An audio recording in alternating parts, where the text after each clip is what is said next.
অস্ট্রেলিয়ার বিরুদ্ধে পার্থ টেস্টে খেলবেন না রোহিত, অন্যদিকে চোট পেয়েছেন শুভমান গিল। একদিকে যেখানে ক্যাপ্টেন থাকছেন না, অন্যদিকে অভাব ওপেনারের।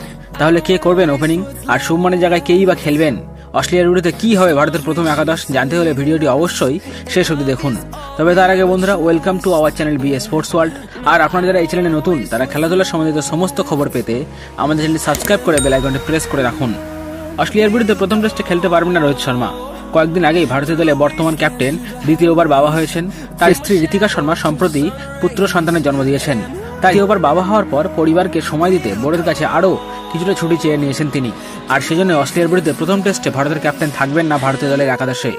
ফলে পার্থ টেস্টে ভারতকে নেতৃত্ব দেবেন সহ অধিনায়ক জসপ্রীত বুমরা।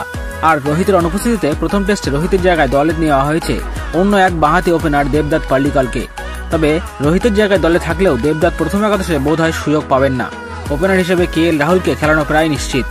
রোহিতের খেলা নিয়ে অনেকদিন ধরেই জল্পনা চলছিল। অবশেষে জানা গেল তিনি এখনই অস্ট্রেলিয়া রওনা দিচ্ছেন না। বোর্ডের এক সূত্র এক সংবাদ মাধ্যমে বলেছেন, আমরা ভেবেছিলাম রোহিত অস্ট্রেলিয়া যাবে, তবে ও বোর্ডকে জানিয়ে দিয়েছে যে এখনই যেতে পারবে না। পরিবারের সঙ্গে আরও অনেকটা সময় কাটাতে চায় তিনি। দিন রাতের টেস্টের আগেই ও দলের সঙ্গে যোগ দেবে। মাঝে 9 দিনের গ্যাপ রয়েছে, তাই অ্যাডিলেড টেস্টে রোহিতে না থাকা একেবারে নিশ্চিত। এদিকে চোটমুক্ত হয়ে রবিবার অনুশীলনে ফিরেছেন KL রাহুল।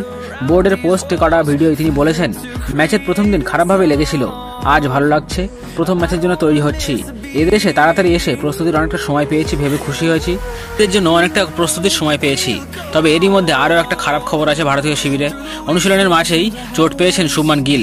সেও প্রথম ম্যাচে খেলতে পারবেন না। আর সেজন্যই 3 নম্বরে তার জায়গায় খেলার জন্য ভারত এ দলের ওপেনার অভিমন্যু ঈশ্বরনকে দলে নেওয়া হয়েছে।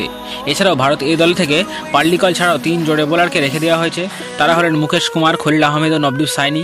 তো বন্ধুরা, আপনাদের কি মনে হয় ভারতের এইসব প্লেয়ারের চোট, ক্যাপ্টেনের অনুপস্থিতি অস্ট্রেলিয়ার বিরুদ্ধে ভারতের জয়ের পথে বাধা হয়ে দাঁড়াবে না তো? আর যেখানে এই সিরিজের ফলাফলের ওপরেই ভারতের বিশ্ব টেস্ট চ্যাম্পিয়নশিপের ফাইনাল খেলার ভাগ্য নির্ভর করছে। এ বিষয়ে আপনার মতামত কমেন্ট করে জানান আমাদের। আর আমাদের ভিডিওটি ভালো লাগলে লাইক ও শেয়ার করুন। আর আমাদের পাশে থাকার জন্য আমাদের চ্যানেলটি সাবস্ক্রাইব করে বেল আইকনটি প্রেস করে রাখুন।